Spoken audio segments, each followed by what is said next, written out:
Սիրելի հեռուստադիտողներ, ողջունում եմ ձեզ, ես քաղաքագետ Գևորգ Մելիքյանն եմ, սա հեղինական վերլուծական հաղորդումն է Status Quo եւ որի շրջանակում մենք այսօր կզրուցենք ռեգիոն հետազոտական կենտրոնի ղեկավար Լաուրա Բաղդասարյանի հետ։ Տիկին Բաղդասարյան, ողջունում եմ ձեզ։ Բարև ձեզ։ Անմիջապես անցնենք մեր բուն քննարկման թեմային Շտայնմայերը, Գերմանիայի նախագահ, որը իրականում չունի այն լիազորությունները, ինչին որ հաճախ վերագրում են, այսինքն ինքը մի փոքր ավել լիազորություն ունի, քան մնաք Հայաստանի Հանրապետության նախագահ, բայց շատ մի այդպես տարօրինակ իրավիճակում էր հայտնվել նախորդին, երբ որ պիտի գար Հայաստան, դրել էր Արցախի դրոշը, խոսել էր Արցախի մասին, այսօր ինքը ոչ միայն ներողություն խնդրեց, ոչ միայն Ալիևի հետ հանդիպեց, այլև հայտարարեց, որ Գերմանիայի Դաշնային Հանրապետությունը երբեք չի, այսինքն միշտ ճանաչել է Արցախը, Լեռնային Ղարաբաղը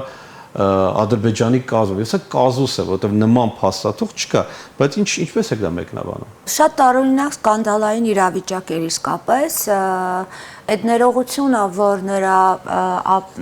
վարչության, նրա թիմի ղեկավարը դեռ Երևանում էր Շտայնմայերը, որ հրապարակեց Հիկմեթ Հաջիևի անունով, գերմանացի շատ մեկնաբաններ ասացին, որ նման բան չի եղել երբեք, Գերմանիան երբեք որևէ մի երկրից պաշտոնապես ներողություն չի խնդրել, եւ ընդհանրապես այս ամբողջ սկանդալային իրավիճակն էր շատ տարօրինակ, սկսած այն բանից, որ հենց ձևակերպումներն էին, նույնիսկ գուցե կարող է թվալ, որ հայկական կողմի համար շատ լավ ուղերձներ էին, որը այս ուղերձներով է Գերմանիայի նախագահը եկել Երևան եւ Երևանում է գտնվում, բայց այնուամենայնիվ ես ինչ-որ փնթիության զգացողություն ունեի գերմանացիների, այո, նրա թիմի աշխատակիցների կողմից, գոնե այն թիմի, որը որ զբաղվում է տարբեր գրառումներ սոցցանցերում տեղադրելով, գոնե այն բանը, որ երբ որ նրանք նշում էին Լեռնային Ղարաբաղը, որտեղ միշտ ավանդաբար հայերը ավելի մեծամասնություն են կազմում եւ ապրում են հայեր, եւ դա ասվում է այն ժամանակ, 1 տարի հետո Արցախահայերի բռնի տեղահանությունից հետո տպավորություն, այսինքն իրավիճակից բան չհասկացող գերմանացու համար տպավորություն կարող էր ստեղծվել, որ այս պահին էլ, հիմա էլ Գերմանիայի նախագահը ասում է, որ այս տարածքի համար եղել են հայ-ադրբեջանական մի շարք բախումներ եւ հիմա այնտեղ հայեր են ապրում, երբ որ կարելի էր ուղղակի ասել, որ ապրում էին հայեր մինչեւ 23 թվականի նրանց ամբողջ զանգվածային տեղափոխությունը։ Դուք ասեք փնթիության զգացողություն ունեք, բայց տարօրինակ բաներ են կատարում աշխարհում, հա, կարծեք մեր պատկերացրած երբեմնի խելացի, գիտակ, դիվանագիտությունը շատ լավ հասկացող, մենք միշտ իրենցից պետք է սովորենք։ Այդ բոլոր բաները կարծեք թե հոտս ցնդեցին եւ մենք իսկապես տարօրինակ անթույլատրելի նույնիսկ բաներին ենք ականատես լինում, բայց դա ինչով է պայմանավորված եւ ինչով է պայմանավորված ադրբեջանական հաջողությունը, այսպես ասած։ Գիտեք ինչ է, բանն այն է, որ այս սկանդալը ավելի շատ Ադրբեջանը ռեակցիա տվեց, քան նույնիսկ Հայաստանում։ Հայաստանում մի տեսակ մեծ նշանակություն անգամ չտվեցին այն բանին, որ Արցախի պետական դրոշն էր դրված այդ գրառմանը եւ այլն, բոլորը շատ լավ հասկանում էին, սա անհասկանալի մի բան է, ուղղակի թյուրիմացություն, որովհետեւ եթե ժամանակին նրանք անգամ չեն հաշվի առել, օրինակ եվրոպական երկրները հաշվի չեն առել Արցախի ձգտումը խոսել միջազգային հանրության հետ իրենց հասկանալի լեզուներով, եթե դուք հիշում եք, մենք 20 թվականի Արցախում ընտրությունների ժամանակ հետազոտություն էինք արել, թե ինչ սպասելիքներ ընդհանրապես կան այս ընտրություններից եւ փորձագետների մեծ մասը Արցախում եւ մասնագետները ասում էին, որ կարեւորը այն է, որ մենք խոսում ենք արտաքին աշխարհի հետ նրանց հասկանալի լեզվով, որ մենք ցույց տանք նրանց, որ մենք որպես քիչ թե շատ ժողովրդավարական ինչ որ մի միավոր այս լեռներում բացարձակ չենք կարող գտնվել Ադրբեջանի կազմում, որտեղ բռնատիրություն է, որտեղ մարդու իրավունքները չեն հաշվի առնվում եւ այլն։ Այս լեզուն, երբ որ ժամանակին չի հասկացել Եվրոպան եւ երբ որ չի հասկացել այն ձգտումը, որ այստեղ ապրում են մարդիկ, մարդիկ, որոնք ձգտում են ոչ միայն իրենց իրավունքների համար պայքարել, այլև ձգտում են ազատ կյանքով ապրել, իրավունքներ ունենալ, հիմնարար մարդու Գուցե որովհետև մենք ենք մի փոքր Ա- իդեալիստական պատկերացրել Արևմուտքը, սխալ պատկերացրել Ռուսաստանը։ Շատ իդեալիստական եւ այն, որ դա ցավոք սրտի իրականությանը, այսպես կոչված ռեալ պոլիտիկից շատ հեռու է կիլոմետրերով,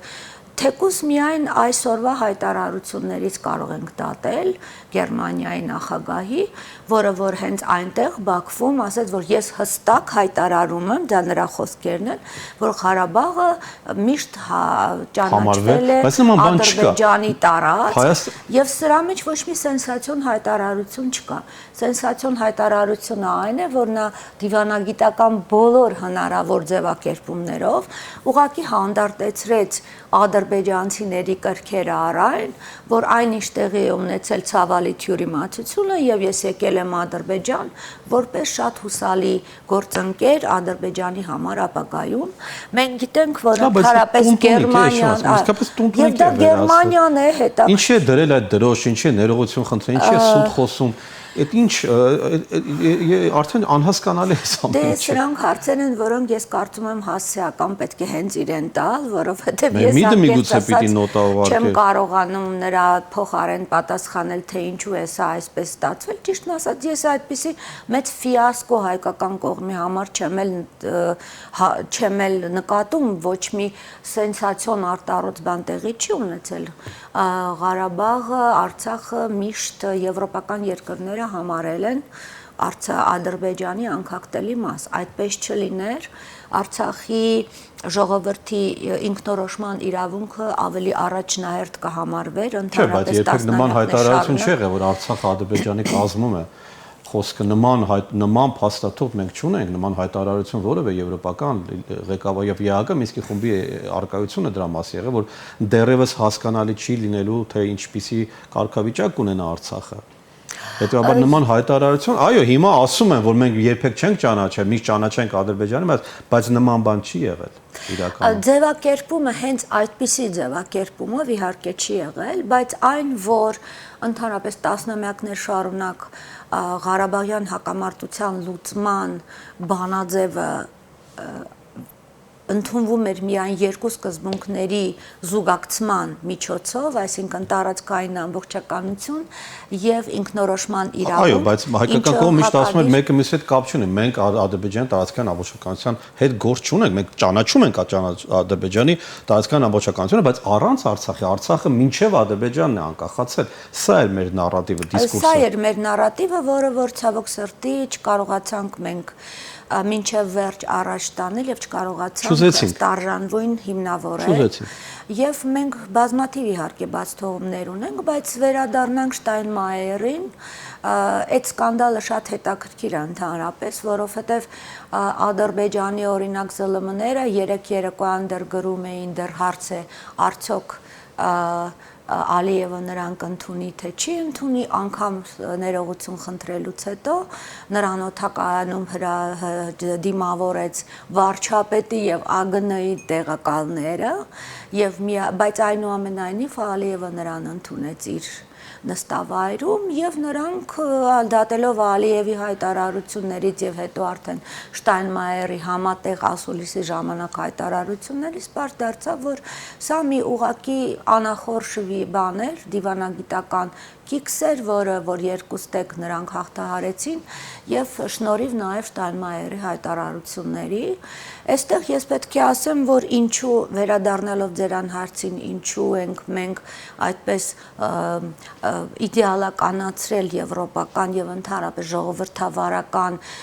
ուրեմն արժեքների հիման վրա մեր ազգային շահերը առաջ տանելու այդ մղումները, սա ուղղակի իսկապես ֆիասկո եմ ես համարում այն իմաստով, որ ըստ էության նույն եվրոպական երկրները շատ լավ էլ համագործակցում են բռնատիրական Ադրբեջանի հետ։ Վերջո ինչու ոչ, էլի։ Մի քանի երկու օր հետո Կենտրոնական Ասիայում տեղի ունենալու ԵՄ երկրների ղեկավարների եւ կենտրոնասիական երկրների, այդ թվում եւ Շտայնմայերի մասնակցությամբ գագաթնաժողով, որի ժամանակ նրանք պետք է քննարկեն տնտեսական եւ էներգետիկ համագործակցությունը, խոսքը Անդրկասպյան այդ միջին, այսպես կոչված միջանցքի գործարկման մասին է, սա ըստ էության առաջին համբանն է, գագաթնաժողովն է լինելու եւ ըստ էության, ինչ որ ասում են գրպանի շահը ավելի գերադասելի է, քան բայց այդպես է եղել միշտ, ինչպես է ստացվել, որ մենք չենք տեսել, չենք հասկացել դա ու այդպես տարված ենք եղել, մինչև որս էլ ինչ այլ շատ շատերը կարծում են, որ արևմուտքը, եւ նույնը Ռուսաստան, ախր ես չեմ ուզում սխալ ընկալել, խնդիրը ոչ թե արևմուտքի մասին է, այլ ընդհանրապես, որ կան ինչ որ աշխարհներ, որոնք աստվածային ճշմարտության, աջակցության, հուսալիության եւ այլնի գրողներն եւ մեզ մնում է ընդամենը միանալ իրենց եւ ամեն ինչ տեղից ընկնի։ Դե գիտեք ինչ, մինչեւ ԱՄՆ-ի նախագահի վերջին ընտրությունները բոլորը համարում էին, որ այդ բոլոր առաջատար արժեքների, մարդու իրավունքների, ինստիտուտների աշխատելու եւ բոլոր ուրեմն նորմալ իրավունքների ջատագով առաջամարտիկը ԱՄՆ նախագահն է, բայց Թրամփը ցույց է տալիս, որ մի մարդու ղեկավարությամբ շատ արագ հնարավոր է ընդամենը 2-3 ամսվա ընթացքում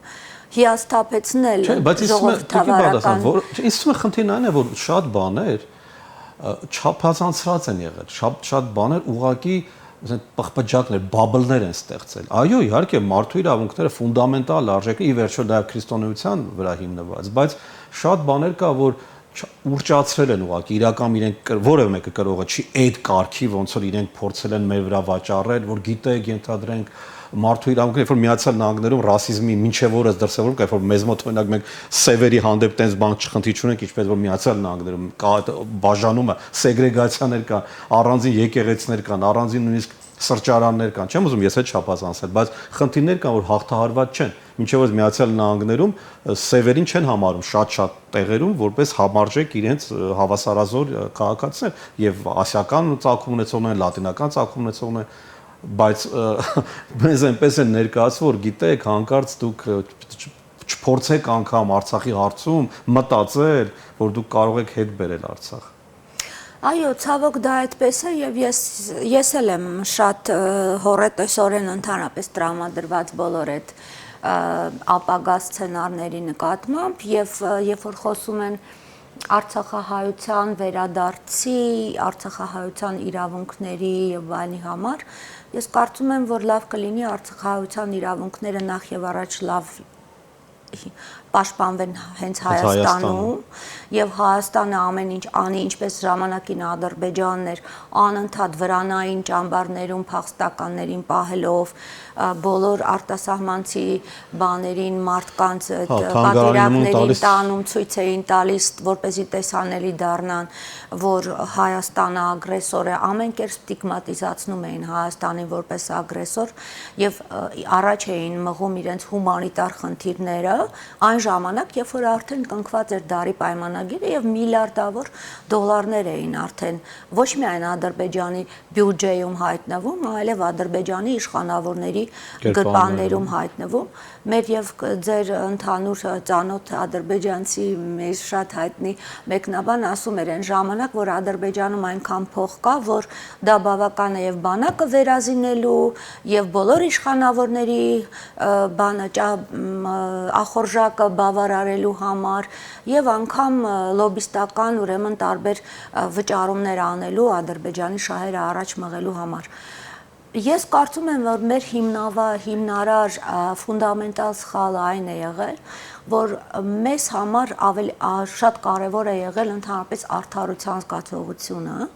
եւ Հայաստանի համար հակակոռուպցիոն ուրեմն ամուր հիմքեր պայքար մղելը, որովհետեւ Հայաստանի նման քիչ ռեսուրսներով, մարդկային, տնտեսական, բնական ռեսուրսներով երկրի համար, որը շրջապատեց է բառիս բուն իմաստով թշնամական երկրներով,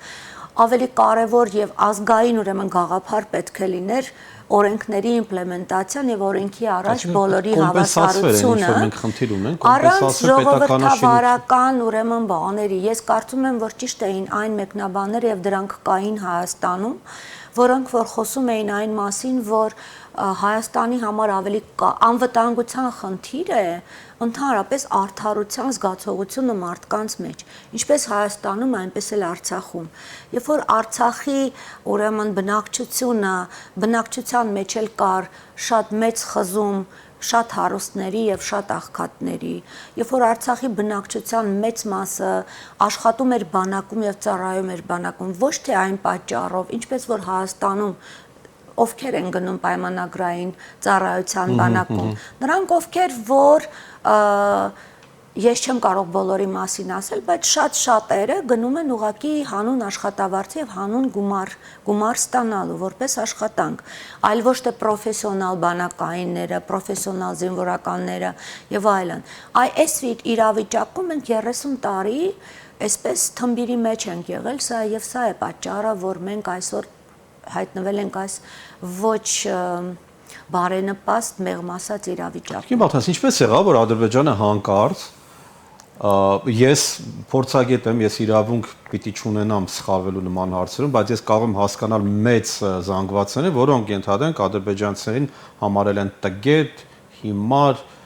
հետամնաց ես չեմ ուզում ավելի կոպիտ բաներ օգտագործել այդ ինչպես եղավ որ հանկարծ ի վերջո այդ ստերեոտիպների մեջ գտնվող ազգը հանկարծ սկսում է նման դոմինացիա ունենալ եւ աշխատել միջազգային կառույցների հետ կամք թելադրել Գերմանիայի նախագահին ստիպել որ ներողություն խնդրի ինչպես դուք եք ասում երբեք գերմանական դիվանագիտությունը ներողություն չի խնդրել դեռ հələ պարզ է պարզ չի թե երկրորդ համաշխարհային համար քանի օքեյ ներողություն խնդրել եթե Նյուրնբերգյան դատավարությունը բացի Իսրայելից երբ որ պաշտոնապես հոլոկոստը ընդունեցին հոլոկոստը Ինչ է կա մենք ենք սխալվել թե իրենք ինչ որ էվոլյուցիա են ապրել Ես կարծում եմ, որ խնդիրը ստերեոտիպներն են, բարդվողի եւ հաղթողի ստերեոտիպները եւ սինդրոմը, երբ հիմա մոտավորապես նույն կերպ նրանք խոսում են մեր մասին, նրանք մեզ են նույն պիտակները կպցնում հայ հասարակությանը, որը ապաշնոր է, որը կռվել չգիտի, որը մենք գնչուներ ենք, որ մենք ընդհանրապես 200 տարվա պատմություն ենք եւ այլն, մոտավորապես նույն ստերեոտիպները, ինչ որ մենք տասնամյակներ շարունակ խոսում էինք նրանց մասին, սա ինչ որտեղ սпасելի ուրեմն բաներ են, բայց ես կարծում եմ, որ այս ստերեոտիպները կասեցնող ուժերել պետք է լինեին, Համենայն դեպս օրինակ մեր առանձին մեկնաբանների կամ վերլուծաբանների խոսքը ցավոք սրտի միշտ չի որ լսելի է եղել նախորդ իշխանությունների ժամանակ, որովհետև օրինակ սոցիալական ցանցերում նրանք համարում էին դե թող գրեն, այսպես սա կանալիզացիոն ուրեմն խողովակներ են, որոնցով այսպես հանրությունը իր դժգոհությունը դուրս է մղում օդ եւ դա այսպես ասենք հեղափոխություն չխմորելու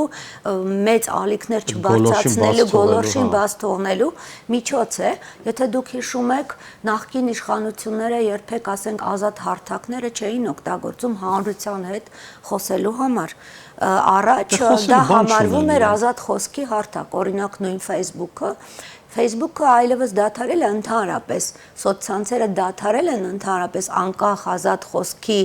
հարթակ դառնալուց, որովհետև այստեղ հիմա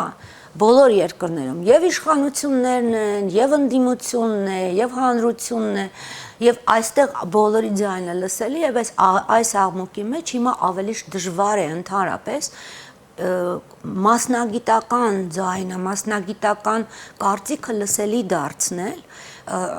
իշխանություններին, մանավանդ ներկայումս գործող իշխանություններին, որոնք իրենք համարում են, որ իրենք այնքան լավ գիտեն ամեն ինչ եւ այնքան լավ են տիրապետում ընդհանրապես հանրության հետ շփվելու բոլոր մեթոդները, սոցցանցերի միջոցով եւ այլն, որ նրանց պետք չի ընդհանրապես որևէ մի մասնագիտական վերլուծություն, վիճակագրական տվյալներ եւ այլն եւ այլն։ Այսինքն իրենք չեն դնում, դուք շատ եք անում հետազոտություններ, հետաքրքիր համեմատություններ եք անում, նաև մեդիա մոնիտորինգ եք անում, ադրբեջանական նարատիվներն եք ուսումնասիրում, համեմատում եք հայաստանյան մեդիայի հետ, Բայց դրանք կներեք Գևորգ, բայց դրանք ցավոք սրտի միայն մատների վրա հաշված մասնագետների հետաքրքրության առարկա է դառնում։ Ինչպես ստացվում է այդ քանի չանք։ Վերջո Հայաստանում գիտությունը հարգանքի է արժանացել, մեզ մոտ գիտնականները գիտական մոտեցում մենք ունեցել ենք բավականին լավ դպրոց։ Ինչ կատարվեց մեզ հետ։ Պոպուլիզմը հաղթեց եւ ընդհանրապես իրենց վրա վստահ իշխանությունները միշտ կարծում են, որ իրենք գիտեն ճշմարտության վերջին ատյանը եւ իրենց խոսքն է, որ ճիշտ է։ Ես կարծում եմ, որ Հայաստանի իշխանությունները պետք է ընդհանրապես պատվերներ իջեցնեն, աշխատեցնեն տարբեր ինստիտուտներ, անկախ օբյեկտիվ կառույցներ, որպեսզի հասկանան եւ շոշափեն ինչ է տեղի ունենում գետնի վրա, այլ ոչ թե համարեն, որ օրինակ հայ-թուրքական հարաբերությունների հետ կարգավորման մասին գրառումը, քանի որ այսքան լայք է հավաքել, ուրեմն դա ընդունելի է հանրության կողմից։ Բայց կարևորությունն է այդպես, լայքերով են հաշվում, թե օրինակ տեսեք, Եվրամիության տարբեր ներկայացուցիչներ այստեղ փորձագիտական դաշտեր երբ որ հանդիպում են, չգիտեմ, օրինակ ձեզ քանի անգամ են կանչում տարբեր ենթադրենք բարձրաստիճան եվրոպացի հյուրերի պաշտոնյաների հետ հանդիպում։ Ես երբեք չեմ հրավիրում։ Ձեզ չեն հրավիրում։ Տեսնում եք, ինչու՞։ Գիտեք, որովհետև կա պարզ բան, դուք իրենց կարծիքով չունեք աուդիտորիա։ Այսինքն, քանի որ դուք չունեք լայքեր, դուք ամեն օր չեք մտնում Facebook-ում, չեք գրառումներ կատարում, սրա հետ վիճում, նրան բանանում, փնովում, սրա հետ ընկերանում եւ այլն, ուրեմն ձեր լսանը փոքր է, հետեւաբար իրենք աշխատելու են ինֆլուենսերների հետ։ Դուք ինֆլուենսեր չեք համարվում։ Սա է։ Հավանաբար։ Արևմուտքի մասը, ոչ թե հայկական սեգմենտի։ Այո, հավանաբար դա այդպես է, բայց այստեղ շատ մեծ բան է կորչում, խոսքը մեր կենտրոնի մասին չի, խոսքը ընդհանրապես հիմնավոր, փաստահեն, օբյեկտիվ, վստահության արժանի եւ վստահելի տվյալներ տիրապետող եւ տվյալների հետ աշխատող կազմակերպությունների եւ մասնագետների մասին է։ Ես մի երկու անգամ առիթ եմ ունեցել, ասենք,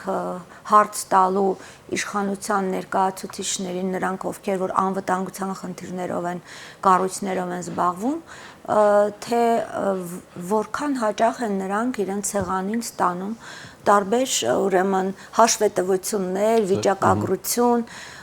ամենաակտուալ խնդիրների վերաբերյալ, եւ ես ոչ մի հոդաբաշխ հստակ պատասխան չեմ ստացել եւ ես կարծում եմ, որ նրանք դրա կարիքը չունեն էլ եւ դա է հենց պատճառը, որ մենք այսօր շատ հաճախ չենք տիրապետում, ոչ թե մենք մասնագետներս, այլ ընդհանրապես հանրությունը չի տիրապետում այն ինֆորմացիային, որը որ գոնե մոտավորապես լույս կսփռի իրական իրավիճակի։ Եվ որտեղ այս խնդիրը ինձ էլ է վերաբերում, ինչ անել, որպեսզի այսօր ես մի հատ post եմ դրել Facebook-ում եւ ուզում էի գրառում անել, հետո ջնջեցի, այսպես ասած, ներվերը չդիմացավ, ես ուզում էի գրել, որ պետք է ոչ ասել տգիտությանը եւ այլն, կարդացեք բան, հետո ասի լավ, կստացի ոնց որ ես ինքնագովազդով եմ զբաղվում։ Կրթությունը նորաձև է։ Այդպես կստացի։ Ինչու բան, հա, բայց իրական այդ խնդիրը կա, մարդիկ Facebook-յան ստատուսչիները ավելի կարևորություն են, քան ասեն գիտությամբ, գիտական մոտեցումներով զբաղվող Գիտեք, մեկը մյուսին պետք է չբացառի։ Ի վերջո Facebook-ում ինֆլուենսերները դրանք քաղաքական կոնկրետ ուղղորդվածություն ունեցող քաղաքական գործընթացներին մասնակցող գործիչներ են, թեկուզ հանրային են կոչվում, թեկուզ իրենց փորձագետներ են անվանում կամ վերլուծաբաններ են անվանում եւ այլն, եւ բացարձակ չեն համարում, որ իրենք քաղաքական որևէ նախընտրություններ ունեն եւ հավակնում են, որ իրենց խոսքը օբյեկտիվ ու անաչառ ընկալվի, բայց այնուամենայնիվ դրանք իրենց գործն են անում, նրանք ուղղակի իրենց յետևի ստանում են այս կամ այն քաղաքական ուժի բանակին։ Նրանք պայքար են մղում, տարբեր մարտեր են վարում, տարբեր Facebook-յան սոցիալական գործողություններ են իրականացնում։ Օրինակ հիմա Գյումրիում ընտրությունների հետ կապված այս հետընտրական մի քանի օրերը, եթե դուք ուշադիր նայեք, շատ պարզ կերևա, թե ով ինչ քաղաքական խնդիրներ է լուծում, փոխանակ քննադատեն իր վարկագից, ասում են լրագրողներն են մեղավոր, եւ չարժի լրագրողների պատճառով, ինչ ասիկա լրագրողի մեղավորությունը ո՞րն է դա։ Բայց ես կարծում եմ, որ կան նաև համքարային մի խումբ, դա մասնագետներն են, որոնք որ բացարձակ չեն ամեն ինչը դիտում են մասնագիտական պրիզմայով բացառապես, նրանց մանդատի ինչպես որ մեր կենտրոնի մենք մեդիա նաև նախագծերով ենք զբաղվում, բայց մենք երբեք չենք մասնակցում տարբեր մեդիա կազմակերպությունների հայտարարություններին, որտեղ մենք հետազոտական կենտրոն ենք եւ մեր մանդատի մեջ չի մտնում տարբեր բաների հետ կապված, իրավիճակների հետ կապված կարծիք արտահայտելը, մեր խնդիրը հետազոտություններն են, վերլուծությունն է, մեդիամետրիկ հայտարարությունները, տվյալները, պատկերները ներկայացնելը եւ իր մասնագետներին, ասենք, գործող լրագրողներին, խմբագիրներին, մեդիա տարբեր կազմակերպություններին, որոնք օրենսդրական փոփոխություններով են զբաղվում եւ այլն, ներկայացնել իրավիճակը այսօրվա հետ։ Մեր նման կազմակերպությունները քիչ են, մենք պարզ է, որ մեր աշխատանքը բոլորի ընթերցանության համար չի, բայց դա շատ կարևոր եմ ես համարում, որովհետև այսպիսի մի արտահայտություն կա, որ դատայի տվյալների համար շատ քչերն են ընդհանրապես գումար ունենում, բայց երբ որ հենց ստանում են այդ դատաները, բոլորը սկսում են հղում անել այդ դատաներին եւ առաջ մղել իրենց ուրեմն մեկնաբանությունները։ Բաղդասարյան, շատ շնորհակալ եմ։ Ձեզ եմ շնորհակալ։ Շնորհակալություն նաև ձեզ ելի հեռուստադիտողներ, որ ժամանակ ունեցաք եւ լսեցիք մեր այս քննարկումը, որին մենք սիրով հրավիրել ենք ռեգիոն հետազոտական կենտրոնի ղեկավար Լաուրա Բաղդասյանին։ Ձեզ հետ է քաղաքագետ Գեորգ Մելիքյանը։ Հաջողություն ձեզ։